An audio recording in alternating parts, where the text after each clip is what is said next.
On today's Winning Cures Everything, we talk about week 4 in college football, and I've got 21 games that we're going to talk about against the spread. I'm going to give you my prediction on the game and just a very quick analysis, synopsis, whatever you want to, about what my model says, etc. And I'm going to show you the model. But let's not waste time. Let's go ahead and get to it. Can you believe it? It's football. I've been watching it for 40 years. Are you kidding me? You're listening to Winning Cures Everything. Game day, baby. Wake up or get out. Here's your host, A confident young man, a superb athlete. Gary Seegers. Welcome in, Winning Cures Everything. It is Thursday, September 21st, and I'm your host, Gary Seegers. You can follow me on Instagram and TikTok at GaryWCE. Of course, you can follow me on Telegram if you want my plays each week, etc. Any breaking news that I come across, etc. You can follow me on Telegram at GaryWCE there as well. And, of course, buymeacoffee.com/winningcures is where you can get my stats. And remember, I've got a newborn at the house. Timing may be a little bit off, but I will be putting up stats and whatnot, projection sheets, all that kind of mess, different team rankings, whatever, over there. So buymeacoffee.com/winningcures, and you can donate to the fund if you feel so obliged. I would certainly appreciate it, and so would my wife, for sure. All right. We don't have a lot of time to waste today because I'm recording this on Wednesday, so the numbers may be a little bit weird, but I still wanted to show you what my numbers say on these games, so the odds that I tell you might be different by the time this thing comes out. Just a heads up. Recording's been a little weird this week, but we'll get there. We will get there. Let's go ahead and start off with game number 1. Rutgers heads to Michigan. The Wolverines are a 24-point favorite. The total sits at 44 on this one right now. It's 11 a.m. Central Time, God's time zone on the Big Ten Network. And I'm not diving into a bunch of trends or anything like that with these. We're just going to look straight at numbers. My raw stats have got Michigan favored by 25.07 points. I power rated Michigan minus 26.4. Okay, so let's break this down. Michigan is good at basically everything, and Rutgers is pretty good at everything. But Michigan is obviously significantly better. Plays per game, Rutgers tries to play a little bit faster than Michigan does. I mean, on offense, Michigan has been averaging 55.67 plays per game thus far. Okay, I mean, they're number 127 in the country. This is going to be a slow, just whatever. And typically when you have a slow-paced game, it's not conducive to a team being able to cover by more than 3 touchdowns regardless, right? Because you have to be, if you've only got like 8 drives in a game, or let's see. Okay, so Michigan, I'm sure that you can see on this sheet, Michigan 10.67 offensive drives per game. Rutgers has 12 per game. So obviously that's going to have to even out somewhere in there. But say Michigan gets 10 drives in a game. For you to cover 24 points, you got to score touchdowns on like half of them at least. Because you have to expect that the opposing team is going to score something, right? So if this ends up being 35-10, which is about what it should be based on the spread here at 44, you got to score 5 touchdowns on 10 drives. That's an absurdly high quality drive rate. So, and to show that they are, let's see, Michigan number 68 in points per scoring opportunity. Rutgers is number 37 on defense. Now, Rutgers has played nobody the same caliber as Michigan thus far, but I don't think Rutgers is bad at all. I mean, they're number 14 in havoc created. Now, Michigan's offensive line, number 16 in havoc rate allowed. There's some interesting things here. I'm going to go on and put the full sheet up here for you to be able to see it. And that way you can pause it if you want to. But I look at this and it doesn't make a whole lot of sense to take Michigan with this. But I'm going to go on and tell you. I'm going to take the Wolverines. It's Jim Harbaugh's comeback game. I think they're going to run this score up a little bit. And we've seen what Michigan does to Rutgers. And part of this has to do with the fact that Harbaugh likes to recruit in New Jersey. So, yeah, I'm going to take Michigan minus the 24 here. My model says it. I'm going to agree with the number on this one. Moving ahead, and I'm already slower than I wanted to be, of course. Western Kentucky heads to Troy Saturday.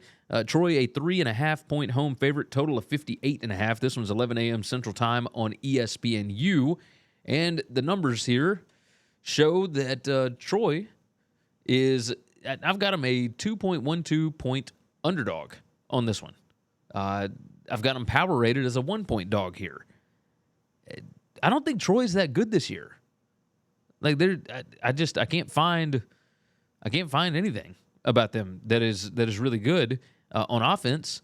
Number 112 in passing success rate. Now they are number 27 in passing explosiveness, but Gunnar Watson has just not been great this year at all. Now this Western Kentucky defense, especially against the rush, I mean number 130 PPA per rush allowed. And PPA is predicted points added for those that are uncommon with the phrasing. But number 132 in rushing success rate allowed. Number 110 in rushing explosiveness allowed. Like, I mean, they're just across the board really, really bad on defense right now. However, their offense is really good. Troy's defense, really good. Number 22 PPA per drive allowed. Western Kentucky's offense, number 54, offensive PPA per drive. That's where this thing's going to be won or lost, is whether or not Troy can stop Western Kentucky from scoring, right? And I'll go on and pull up the full web thing so that you can pause it if you want to see these numbers. But yeah, I'm a little bit concerned that Troy is not going to be able to put up enough points. You look at plays per game. Western Kentucky's number 17 in plays per game. They're number 47 on offense. Troy, on the other side, they like to play it kind of slow. 65 plays per game. That's number 78 as far as offensive plays per game. Difference in pace, difference in all kinds of stuff. You look at Western Kentucky's offense, number 8 in points per scoring opportunity. The issue is they only have 5 drives inside the 40. That's a scoring opportunity there per game. That's number 91. But Troy's defense, while pretty good against the rush, pretty good against the pass, they're terrible in field position, and they give up 6.33 scoring opportunities per game, and they're number 105 in points per scoring opportunity. So if Western Kentucky can get down there, they're going to be able to finish these drives. So I'm going to take Western Kentucky here. I feel pretty good about this. I think Western Kentucky is the better team. Troy was able to beat them last year, but give me Western Kentucky with the outright upset as a dog on the road here, because I just don't think Troy is great. I think they're a perfectly fine team, but they had a lot of senior leadership and whatnot last year. I think that this team is just not as good as they have been in the past. So give me Western Kentucky plus 3.5 on that one. Moving along, Kentucky heads to Vanderbilt, and Vanderbilt, a 13.5-point home dog on this one. The total is at 50, and it's 11 a.m. Central Time on the SEC Network. Let's go on and pull up the numbers here so you can see them. Again, I'll pause this at some point and pull up the full sheet so that you can pause it and get a look at the full numbers and whatnot. Kentucky's strength of schedule is dead last per ESPN up here, and you can see it up there. But I still don't know that necessarily matters, because it's not like Vanderbilt has played a tough strength of schedule, and they just lost to UNLV. Something that my numbers don't have in here is the fact that Vanderbilt quarterback A.J. Swan was kind of banged up last week against UNLV. We'll see what that means for this week. But you look at just basic overall stuff, right? Net points per drive, Kentucky's number 16, Vanderbilt number 72. You look at PPA margin, that's predicted points added. Kentucky's number 27, and Vanderbilt is number 114. I don't see a reason why Kentucky should not be able to cover 13.5. I don't know why this line has not moved, right? That's a little bit concerning to me that maybe people just don't trust Kentucky. Maybe. I mean, it doesn't make a whole lot of sense to me, but obviously we will figure that out at some point, but good gracious. Field position is a major factor for Kentucky here over Vanderbilt, major edge. Scoring opportunities per game, that's a major edge for Kentucky as well. Their offense, really good passing the ball thus far, number 29 PPA per pass, number 21 in passing success rate. Well, Vandy can't stop the pass or the run, really. This is odd that we have got to this point. Now, Kentucky does play incredibly slow, so maybe that's got something to do with this, but I think Kentucky should be a substantial favorite here. I mean, you see at the top, I've got them power rated by 20. I've got Kentucky by 24.46, so 24.5 on this. I'm 10 points off the spread. That's not common for me. But alas, we'll see. This has been a strange year. I mean, transfer portal, all that kind of stuff probably plays into it. But, yeah, give me Kentucky to cover the 13.5 on the road. Vandy, they got some kinks to work out for sure. Virginia Tech, they head to Marshall this week. Marshall, currently a 5-point favorite. That's come down. It was 7.5 earlier this week. It's now down to 5. Total of 41 on this. 11 a.m. Central Time game on ESPN2. And we will pull up the numbers here. I've got Marshall by 13.09. I've got them power rated by 7.5. Yeah, I mean, the stats show, like, Virginia Tech's defense pretty good against the pass thus far. Pretty good. Marshall's strength of schedule, not great, right? But these are opponent-adjusted numbers, so at least that number is, right? Marshall by 13.09. This total sitting at 41. I've got a total of 42.15 on this game. But I am way off from the spread again. A lot of mine this week have been pretty far off. I'm going to be curious to see exactly how well I do against the bookmakers. But regardless, defensive success rate, Marshall not as good as last year in this regard on defense, but they are pretty good. PPA per pass, Marshall number 13 allowed, and Virginia Tech number 68. Now the issue might be that Grant Wells is out for this game. I haven't seen a bunch of reports on this. I'm guessing that he is, considering he was out last week. He might want to play in this one because this is kind of the Grant Wells Bowl, right? But I got a lot of faith in Marshall. Their offense is not great. Like, let's not get it twisted. But they're not terrible. They're significantly better than they were last year. Cam Fancher, the quarterback there, I'm a fan of what he's doing. He has matured quite a bit this year. Number 63 PPA per drive on offense for Marshall compared to number 96 PPA per drive allowed for Virginia Tech. There's just not a number that I can find that really gives Virginia Tech an edge in this game. So I'm going to take Marshall minus the 5. I know that the number is going the opposite direction, but I can't seem to find a reason why it would, unless somebody is out for Marshall, in which case you guys can tell me in the comments. That's what I would like to hear. Moving along, and SMU is headed to TCU. TCU is a 6.5-point home favorite. Next year is the last year of this Iron Skillet rivalry. Total of 63.5. They expect a lot of points between Rhett Lashley and Sonny Dykes' bunch. And 11 a.m. Central Time is the kickoff on FS1. Let's pull up the numbers. I have SMU power rated as 0.2 points better than TCU. And the raw stats that I have, opponent adjusted, have SMU favored by 4.44 points here. This one's going to be really interesting to figure out. SMU always plays TCU tough. Last year was no different, right? TCU ends up making the national championship game. Well, they played to an 8-point game, and this version of SMU, I think, is better than last year's. So this is this is a very interesting game. Number 16 PPA margin for SMU, number 39 for TCU. TCU's defense, not great. They have some holes that they have got to figure out, and you don't want to be trying to figure out those holes against Rhett Lashley's offense. However, you look at the offensive rate. SMU's defense, by the way, pretty good numbers. Number 9 PPA per rush allowed, number 29 PPA per pass. They're number 2 in defensive PPA per drive. Yeah, I'm shocked at that. But more shocked at the fact that Rhett Lashley's offense is number 99 in offensive success rate. I think they are going to be able to get that turned around. They're number 24 in PPA per pass, but only number 101 in passing success rate. Those numbers will improve this week because TCU's passing defense is putrid.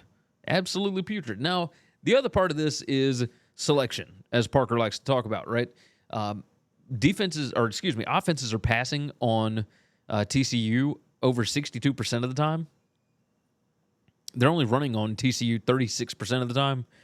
I don't know that TCU would be as good at stopping the run if teams were to run the ball more. We might actually see that a little more this week with SMU, but we shall see. We shall see on that. Two teams that are okay, like turnover margins kind of iffy. Number 81 for TCU, number 105 for SMU, but they got there in very different ways. SMU is number 31 in giveaways per game. TCU is number 105. TCU averaging giving the ball away twice per game. That is not going to win a lot of ball games. I certainly know that. Net explosiveness, SMU certainly an advantage here. Number 40 in net explosiveness. TCU is number 128. Yeah, make it 120. Excuse me, 120. Those numbers are kind of small. But if you're pausing the screen, you already know this. So SMU is a dog that I have favored outright. Yeah, of course I'm going to ride with that. I will take SMU with all those points. Plus 6.5 for me on that. Now, moving on. Miami heads to Temple on Saturday. This is a 2:30 p.m. Central Time game. Miami, a 23-point favorite currently with a total of 49.5. This one is going to be on ESPN2. Let's pull them up. Let's see what we got. The number has come down quite a bit. I think it was at 24 or 25. Miami heading into ACC play after this. I've got Miami power rated by 26.8. I've got Miami on raw stats favored by over 30. Temple, I think, is kind of getting a little bit better each week. And obviously this game is in Philadelphia. I don't know how much that necessarily helps. But, I mean, we're talking about a massive roster advantage for Miami in this game. Just massive. I don't know why the number is coming down, honestly. But regardless, number 9 PPA margin for Miami, number 69 for Temple here. Again, there's not really a number that I can find that gives any kind of an edge to Temple in this. Maybe average field position. Miami is dead last in the country in offensive field position. But it's not like Temple is that much better, right? That's just, they're not great. Not great at all. But we shall see. We shall see what ends up happening here. I'm going to take Miami. I'm going to take Miami minus the 23 on this. I just don't get why the numbers go in the opposite direction. And yes, there's sharp guys, and don't get me wrong, I took Florida State with a big number at Boston College last week, but I don't think that Temple is Boston College. And I don't think that Miami has got a massive, game-changing, changing of the guard in the conference kind of game next week. Maybe I'm wrong about that. You guys can correct me in the comments if you would like. But I just don't see the advantage for Temple here to be able to keep this thing close. Yeah. Maybe if Temple slows this thing down, but even then they would have to run the ball successfully, and they have not done that. If you look on the screen, Temple number 98 PPA per rush, number 100 rushing success rate, and they only run the ball 42% of the time. Give me Miami here. Good gracious. Moving along. We have got Maryland headed to Michigan State. And Maryland is a 7.5-point favorite. Okay, I guess. This one is on NBC at 2:30 p.m. Central Time. Pulling up the numbers. I've got Maryland power rated by 9.4 here. And my raw stats have got Maryland favored by 17 points. with a total of only 43. So we're not expecting Michigan State to do a whole lot here. That is for sure. Now, Maryland has played a pretty lackluster strength of schedule. But even still, number 26 PPA margin to number 80. Michigan State got taken out behind the woodshed. And that's not even to mention the fact that their head coach just got, for all intents and purposes, fired this week, right? They announced their intention to fire Mel Tucker with cause, which is, I mean, who was to know what that's going to do to a team? But if the way that they performed against Washington was anything, you got an idea of it. That is for sure. Maryland has got probably one of the best quarterbacks in the Big Ten playing for them. Talia Tagovailoa, he's fantastic. They're number 53 in PPA per pass, number 35 in passing success rate. They are number 48 in passing downs PPA, number 35 in passing down success rate. And again, Mel Tucker's team is not good at defending the pass. Number 106 passing success rate, number 73 PPA per pass. Maryland, I think, is going to be able to throw the ball all over the yard here. I mean, you see all these reds and everything. I mean, Michigan State, number 115 in penalties per game. Maryland, number 59. Michigan State, offensive red zone conversion percentage, number 124. They're only getting 3.25 red zone appearances per game. This ain't great. This ain't great by any stretch of the imagination. I think the only way you can bet this thing is taking Maryland minus the 7.5. I mean, it's just things are not looking good in East Lansing. I know that for sure. I know that. Next on the board, Boston College heads to Louisville on Saturday. This 2:30 p.m. Central Time game on the ACC Network, and the Cardinals are a 14-point favorite, total of 54.5 on this one. And let's go on and pull it up.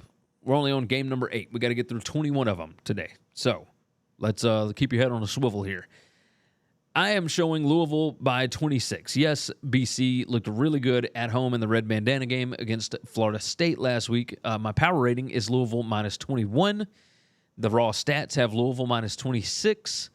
I think Louisville, their offense is slowly coming around. They didn't look great against Indiana, but I do think Indiana's got a significantly better defense than what Boston College is showing right now, especially if you look at just the overall PPA per drive for BC's defense, which is number 114. They're number 111 in predicted points added per pass.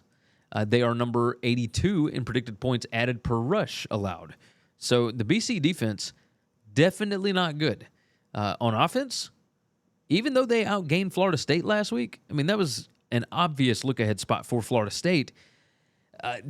You look at BC's offense, number 113 PPA per pass. They are number 41 PPA per rush. A lot of that has to do with the quarterback being able to run the ball. But Louisville, I mean, my goodness, their defense, number 4 in PPA per rush allowed, number 51 in rushing success rate allowed, but they're number 5 in rushing explosiveness allowed. They can defend the big run. That's a big part of Boston College's offense. Number 38 in rushing explosiveness. Penalties per game, obviously last week Boston College had 18 penalties. That's gonna hurt your average, but they're dead last in the country in penalties per game. These two teams dead even in turnover margin, both tied at number 30. I think Louisville at home against BC, coming off a pretty deflating emotional loss. Yeah, give me the Cardinals to cover the 14 here. That's the only way that I feel like you could play it. Like, BC did look good last week, but they hadn't looked good before that. This is still a team that should have lost to Holy Cross and a team that did lose at home to Northern Illinois. Next up, BYU heads to Kansas. And Kansas, an 8.5-point favorite with a total of 55 here. This is 2:30 p.m. Central Time on ESPN. Okay, let's look at it. I don't feel great about this, but I've got BYU power rated as 3.62 points better, and the raw stats have got BYU favored by 4.92. BYU has played the tougher schedule. The stats show that these two teams are playing actually pretty slow. Number 111 in plays per game, number 112 for Kansas. So two kind of slow teams. BYU, not great in offensive success rate by any stretch. They're number 127, but they have found ways to score, which is weird. They got outgained by like 140 yards against Arkansas last week and still won the game. Still put up 38 points. I mean, just nuts.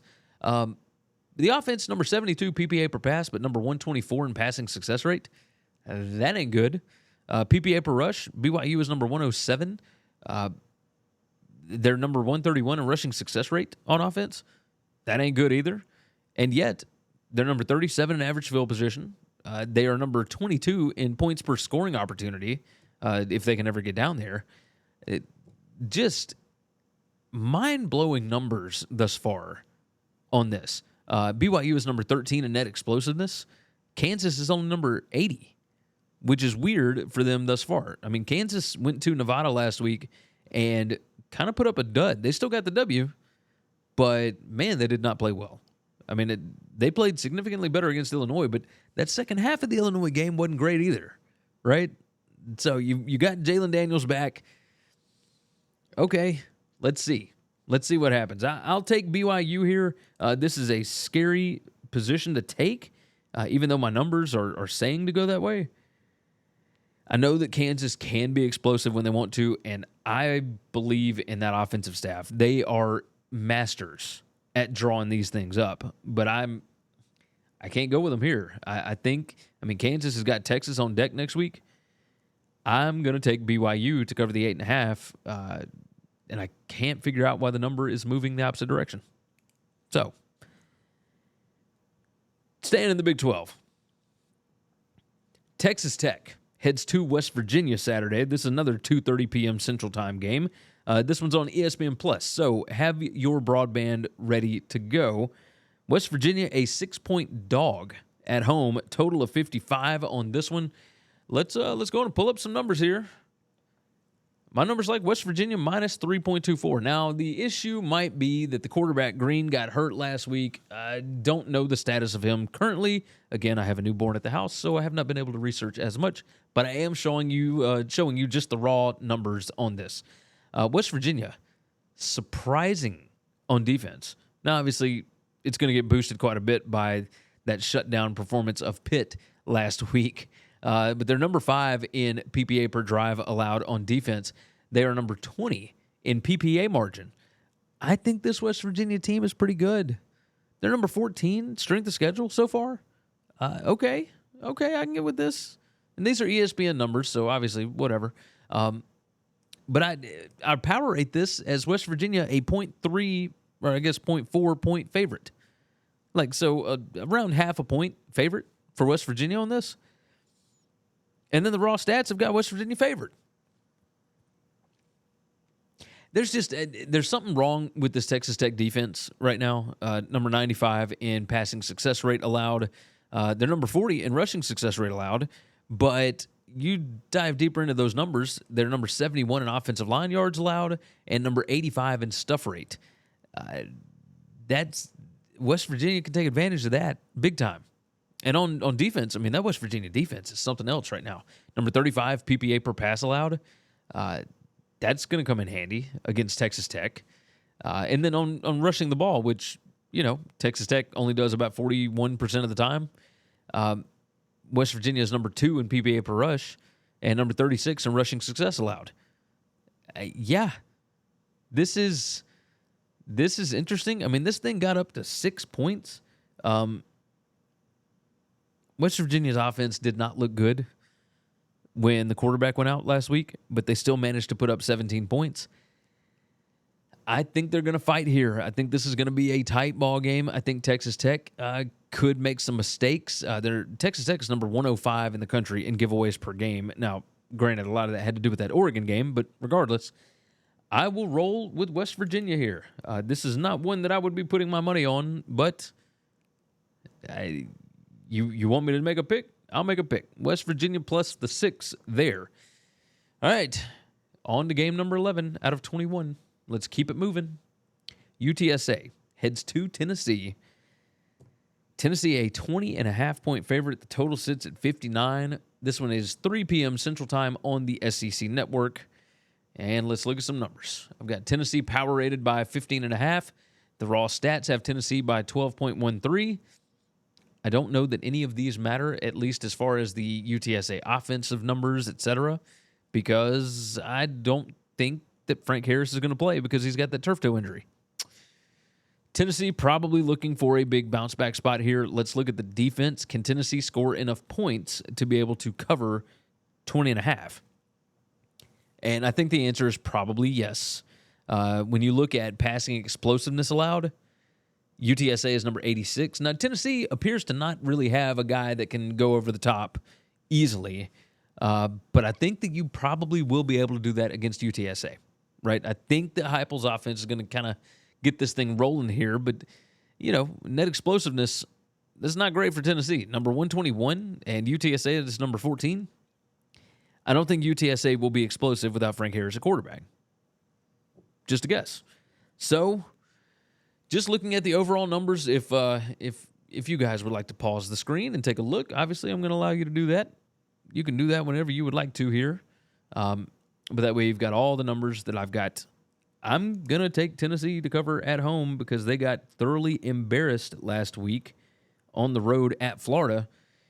And they are going to want a get-right game before they get back into SEC play. I think that's what this is. You got to get Joe Milton feeling better about himself.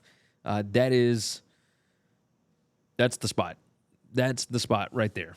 So, all right, we got 10 more games to hit. Let's keep the train moving. And Oklahoma State heads to Iowa State. And Iowa State is a 3.5-point favorite. Is that right? Yes. 3.5-point favorite, total of 36.5 on this, 3 p.m. Central Time on FS1. And, maybe I can pull it up on the screen here. Show you the numbers. I've got Oklahoma State power rated by 4.74. And the raw stats like Oklahoma State minus 6.22. Now, I think that the fact that this number is the complete opposite has a lot to do with what you saw out of the Cowboys last week against South Alabama. I think Mike Gundy knew that this team was not going to be very good this year. And he took that game to try and figure out a few things on offense, figure out who the quarterback might be. Turns out none of them are very good, but they couldn't run the ball on South Alabama either. Iowa State's defense is the best unit on the field on Saturday. I don't know that it's actually close. However, that offense for Iowa State is just as putrid as the Cowboys. I mean, it's bad. I want to go Oklahoma State here. I think I'm going to. I think I trust Mike Gundy to get this thing going right. Again, another one of these that I don't know that I would, put a lot of money on by any stretch of the imagination.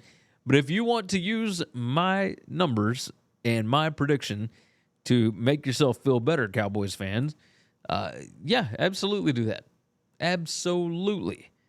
Iowa State lost to Ohio last week, and Oklahoma State lost at home in blowout fashion to South Alabama. Now, those are two pretty decent G5 teams, but they should not be in the same ballpark with these two teams. So I think the Oklahoma State thing is a bit of an overreaction. I think Iowa State is definitely not very good on offense. I do still like Iowa State's defense, but I trust that Mike Gundy will figure this out. Plus 3.5 feels like too many points there. Give me the Cowboys. Give me the Pokes plus 3.5. Georgia Tech. Georgia Tech takes on Wake Forest. That's right, at Wake Forest. And, of course, the Demon Deacons are a 4-point favorite, total of 60 on this one. It's 5:30 p.m. Central Time on the CW. And here we go with the numbers. My numbers like Wake Forest by 1.46. I power rate Wake Forest by 4.43. So this is going to be a tight ball game, I think. The total on this is 60. I've got this total at 43.88. So my total probably incorrect here, probably something that I'm missing. Georgia Tech really surprising offensive numbers. Now, their defensive numbers are not good at all, especially against the pass, which is typically where Wake Forest thrives, right? Georgia Tech, number 129 PPA per pass allowed, number 131 in passing success rate allowed, number 131 in passing explosiveness allowed. Mitch Griffiths is going to do some bad things to that secondary. But on offense, Georgia Tech doing some pretty interesting things. Number 13 PPA per pass, number 1 in passing success rate. They're throwing the ball like number 28 most in the country. They're number 2 in PPA per rush, even though they're only rushing the ball like 44% of the time. Rushing success rate is number 2. Now, on the other side, Wake Forest, not bad on defense. Like, really better than they usually are on defense. Number 46 PPA per pass allowed, number 24 PPA per rush allowed. And, I mean, you start looking at offensive line yards, et cetera. This Georgia Tech thing is blowing my mind on this. I am just so shocked. Wake Forest, number 100 offensive PPA per drive, number 32 defensive PPA per drive. Yeah, I'm just a bit shocked. Georgia Tech is on the road. I think this one's down to the wire. I think this one is down to the wire. I am going to take Georgia Tech plus the 4. I think this could be a field goal game either way. And we know that Brent Key's bunch thrives in the underdog role. They've done it multiple times. They have won outright multiple times as a dog since he took over as the interim coach last year. Now he's the head coach. He's already covered as a dog once. Probably should have had that cover against Ole Miss if it wasn't for Lane, and his shenanigans late last week. But regardless, Georgia Tech plus 4 is the way that I'm going to roll on that one. All right, next up, we move to the SEC here. Arkansas heads to Baton Rouge, and LSU is a 17.5-point favorite, total of 55.5. I mean, what in the world? I guess massive correction after LSU went into Starkville and just beat Mississippi State like a drum. 6 p.m. Central Time on ESPN for this one. Let's pull it up and look at what the raw stats say. My power ratings have got LSU favored by about 3, and the raw stats have got LSU favored by not quite 1 point. Now, this includes home field advantage.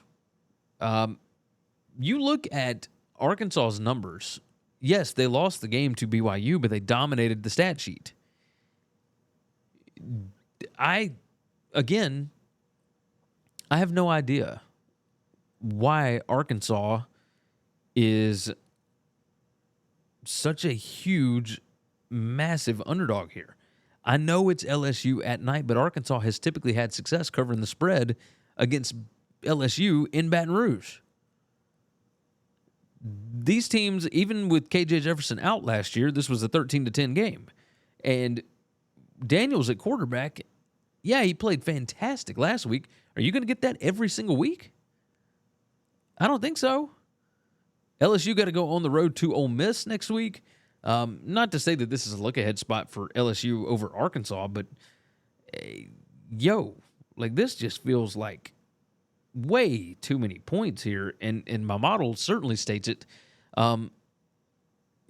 Arkansas, I know the strength of schedule was number 121 here, but number 21 offensive PPA per drive, defense number 10 PPA per drive allowed.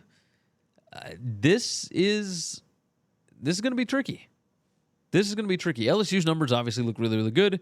Again, this explosiveness number, LSU once again not good in allowing explosive plays. They're number 125 in the country on defense. Their offense has gotten better. They're number 32 at creating them.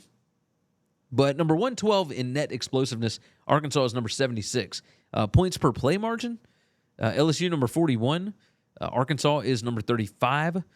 You got turnover margin, Arkansas number 9.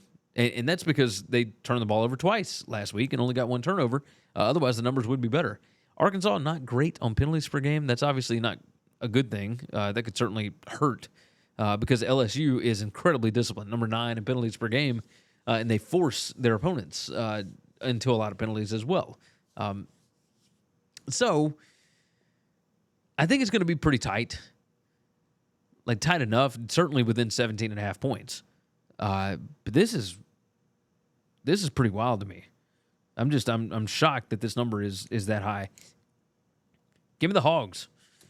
I don't think that Arkansas is going to be great this year, but I certainly think they can hang within 17.5 points of LSU this weekend. Texas and Baylor. Texas heads to Baylor, and Texas is a 15-point favorite. That's right. I've got to get my numbers right.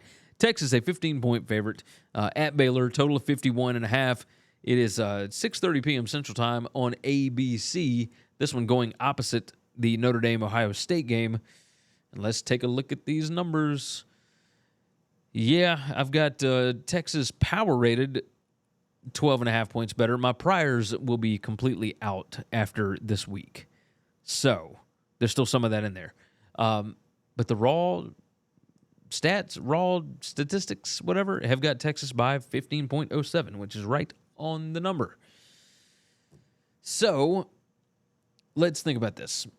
Texas did not look good against Wyoming last week. Whew. I'm dying.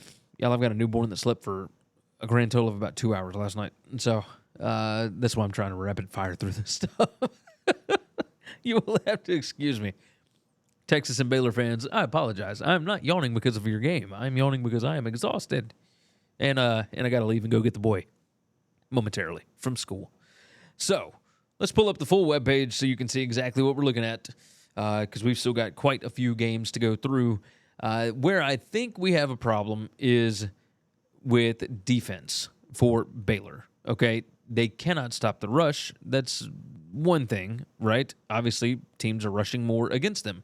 Teams are only throwing against Baylor's defense 42% of the time, roundabout. But, you know, number 62 PPA per pass, number 67 passing success rate allowed. Here's the biggest issue. Number 67 passing explosiveness allowed. Texas is number 14 in that spot. Texas does not turn the ball over. Baylor does.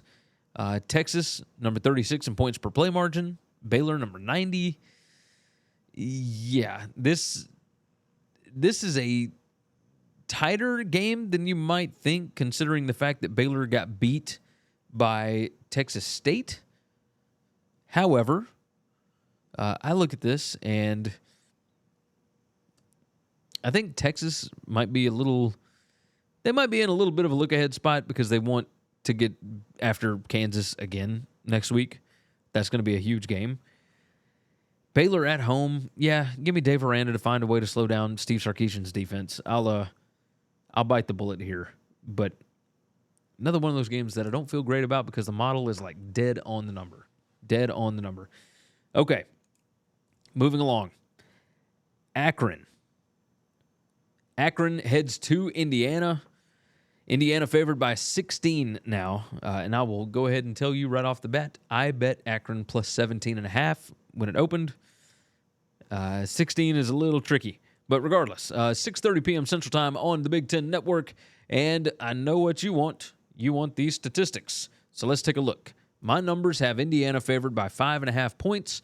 I had Indiana power rated by 9.8 points here. At no point did it get to 16 or 17. I think people are still underestimating this Akron team with Coach Joe Moorhead. And you guys know I love Joe Moorhead. Their defense is legit good against the run so far. I mean, they have been really, really good.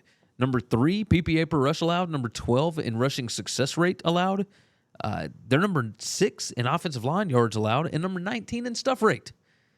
Like, this is awesome. The problem is that their passing defense, their secondary, is not very good. Number 87 PPA per pass, number 87 in passing success rate allowed, number 87 in passing explosiveness. The good news for them is that Indiana is not good at explosive passing. Number 127 in that regard, but they are number 49 in PPA per pass so far. Indiana has looked okay in some spots. Their defense, I do think, is improved, but obviously they've played a really difficult strength of schedule. They've gotten Louisville already. They have played Ohio State already. but they looked pretty good in those two games. Number 114 PPA per pass, number 64 PPA per rush. Overall, number 87 PPA per drive on defense for Indiana. This screams a low total. And again, it's 46.5. I mean, my raw stats have this total at about 24 points. They've got Indiana winning this game basically 15-9 or somewhere around there. I just don't think there's going to be enough points for Indiana to be able to cover by more than 2 touchdowns. So that makes it pretty easy on us, right? Akron, advantage in field position. Akron can stop the run. Yeah, give me the Zips. Give me the Zips plus 15 here. Plus 16. I think Joe Moorhead's bunch puts a scare into the Hoosiers and good old Tom Allen over there. We've got Memphis headed to Missouri. Missouri, a 6-point favorite, total of 51 on this, 6:30 p.m. Central Time on ESPNU. And my numbers have Memphis favored by 5.44 in this game, just raw stats, whatever. There's a obvious difference in strength of schedule. Memphis has played the number 132 strength of schedule in the country, and Missouri has played number 77, obviously after beating the number 15 team in the country last week, Kansas State, on that 61-yard last-second field goal. Power rating-wise, this is a pretty even game. I've got Missouri power rated by 0.05 points. I mean, you're not even getting to a tenth of a point here. Just ridiculous. My total on this is 44. The total is 51 here. Brady Cook, it appears, is questionable. May not play in this game, so Missouri might be trying to roll out Sam Horn or Jake Garcia in this. Seth Hennigan, I think, will be the better quarterback in the matchup, regardless of whichever one of those it is.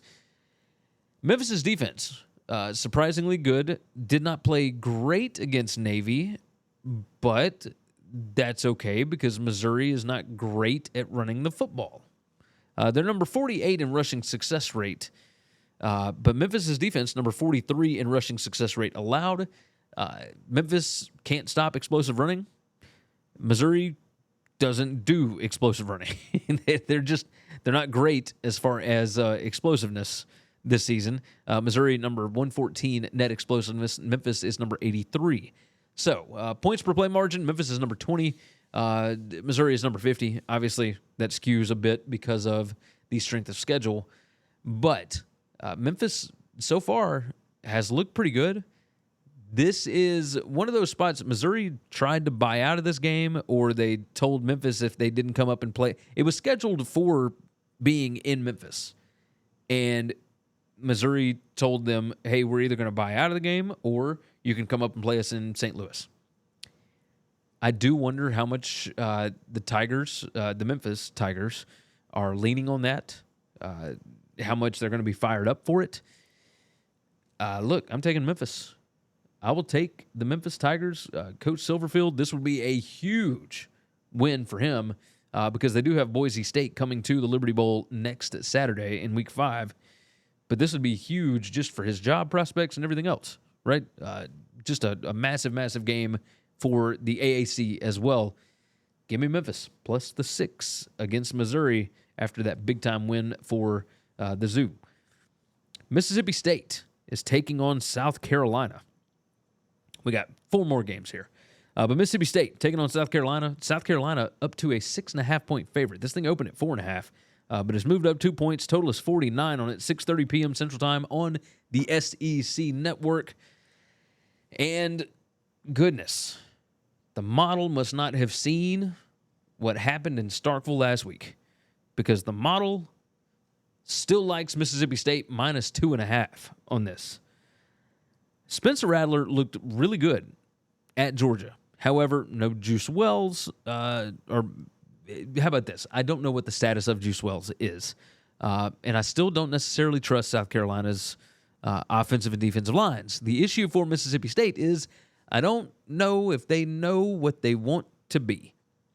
I think let me rephrase that. They know what they want to be. I don't know if they can be what they want to be, right? Zach Arnett wants a much more pro-style attack where there is more running, etc. It's going to put less of a strain on his defense. On the other hand, their roster was built for the air raid. How do you juggle those two? What is Will Rogers going to be able to do? South Carolina has a pretty big advantage in the passing game. Number 46 PPA per pass. Mississippi State secondary, number 121. They lost some NFL dudes recently. Yeah, that's going to hurt. That's obviously going to hurt. And the fact that South Carolina throws the ball like 65% of the time, yeah, that's not good. That's not good. So it certainly plays in South Carolina's advantage. But South Carolina can't run the ball. That's, Mississippi State defends that pretty well anyway. Look, this state offense is just a mess. Just a mess. Number 98 in PPA per drive on offense for Mississippi State. But that South Carolina defense is number 112. So if you're going to get right, this will be the week to get right. I still think this might be too many points. I know Mississippi State is a mess. I'm going to trust the model here. It seems to know what it's doing most of the time. So, yeah, give me Mississippi State. This is one of the most hold-your-nose picks I've ever made on this show. But 6.5 feels like too many between these two teams. Here's hoping you figured this out, Zach Arnett. That's what I'm saying. That's what I'm saying. All right, 3 more games, and let's figure it out. Let's get to it. North Carolina at Pitt. Let's go on and pull up the numbers here. Pitt is a 7.5-point home dog to North Carolina. The total sits at 50. It's 7 p.m. on the ACC network. PPA margin, North Carolina 31, Pitt 82. Pitt has looked putrid. The model likes North Carolina by 10.38. The power rating, which includes priors from the offseason, has North Carolina by 4.5 points. So, of course, obviously, the spread is right in the middle between the two. I think I'm going to ride with the current numbers on North Carolina. I don't trust this Pitt offense to do anything. Number 127 PPA per pass, number 86 PPA per rush. They're number 111 in passing success rate. They're number 114 in PPA per drive on offense. The defense is not so good that it can handle that. That's a bit of an issue. So you look at the overall numbers here. Yeah, I'm going to lean North Carolina. They're better in penalties per game. They are better in scoring opportunities per game. Now, obviously, you see that 105. They're not great in points per scoring opportunity, but obviously they get more chances, so it doesn't matter.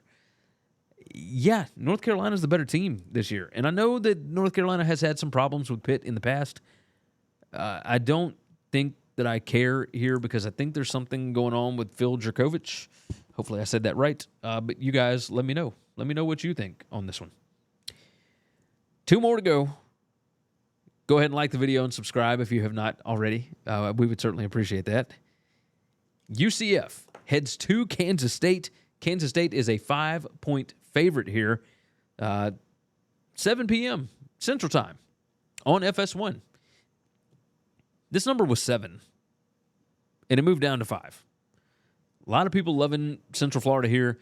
Now, part of this might be weather that's expected to be happening over the plains this weekend, over the Midwest. If that's the case, obviously UCF runs the ball, might be more conducive to them being able to have an advantage in this game. But the model freaking loves UCF here. Number 18 in PPA margin for UCF. They're, to 34 for Kansas State. I mean, it likes UCF by over a touchdown. It is the complete opposite side on this. It is 12 points off the market number. I had UCF power rated by 1.2 points here. I can't figure this out because it's on the road. It's in Manhattan. UCF number 19 offensive success rate. Number 3 per pass. You see these offensive numbers, and feel free to pause the video and take a look at whatever it is that you want to look at. But, Kansas State's defense, these are good numbers against the rush. right? Number 5 PPA per rush allowed, number 1 in rushing success rate allowed. At the same time, you look at the strength of schedule, and it's number 81. So, which of these teams was actually able to do anything against them? Which had the components to be able to do it? This feels like a pretty even game. I mean, if the spread was UCF -5 instead, would I want to take UCF considering my number says the Knights should be favored by 7? No. I think the fact that UCF is a dog here, I'll take them. I mean, I did bet this thing when it was 7. Wasn't a huge bet because obviously it wasn't a very good spot with Kansas State getting beat last week. But yeah, I think I'll take UCF plus the 5. I mean, you tell me what you think. I'm very curious to know how you guys feel about this one. Our last one on the board. Cal heads to Washington late Saturday night, 9:30 p.m. Central Time game on ESPN. Washington, a 21-point favorite, total of 59.5 on it. Let's pull up the numbers. My power rating has Washington by 16, which you see up there at the top. The raw stats this year, the way that Washington has performed, has Washington by effectively 28 points. So a full touchdown over what the market is. So the spread is somewhere between my power rating and the raw stats of the season thus far. Washington has been absolutely absurd this season. But I'm going to have to take Cal. Like, I think you have to, right? I think he's, 19-5 as a double-digit underdog? And I get that this is a different team with Jake Spavital as the offensive coordinator, et cetera.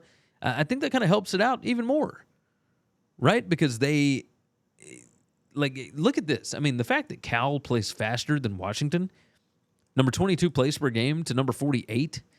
I mean, Cal is number 2 in the country in offensive plays per game. They average over 80 offensive plays a game. They're number 43 in net points per drive. Now, Washington is number 9 in that spot. But I just have to trust Justin Wilcox. The Cal offense, not great throwing the ball, but that's okay because, I mean, you weren't going to have an advantage there anyway. Like, this Washington defense has been really good. Number 15 PPA per pass, even though teams are throwing the ball 60% of the time on them. You look at passing success rate, Washington's defense is number 7. Well, where does Cal have an advantage? Running the ball. Number 18 PPA per rush, number 78 PPA per rush allowed for Washington. Rushing explosiveness, Cal number 15. Washington's defense is number 75. And then you get to offensive line yards and stuff rate. Yeah, Washington has a big problem there. I don't know that they're going to be able to stop the run. I know that this says 28. No, I'm going the opposite direction. I'm going to trust my power ratings on this. Give me Cal to cover the 21 here. It's a lot of points, but also it's Justin Wilcox. I mean, what are you going to do? All right, we're up against it. It is time for me to head out of here. So go over to buymeacoffee.com/winningcures. You can follow me on Telegram at GaryWCE. You can follow me on Instagram and TikTok at GaryWCE. Like the video, subscribe to the channel, all that good stuff. Let's go and wrap this bad boy up. Take care of yourself. Take care of each other. And God bless college football, of course, and hopefully all of your tickets cash this week. Thanks for listening to Winning Cures Everything. Make sure and follow me on Twitter at GaryWCE. If you want to toss in a question, you can email me, Gary@winningcureseverything.com. Make sure and hit that subscribe button, and we'll see you next time.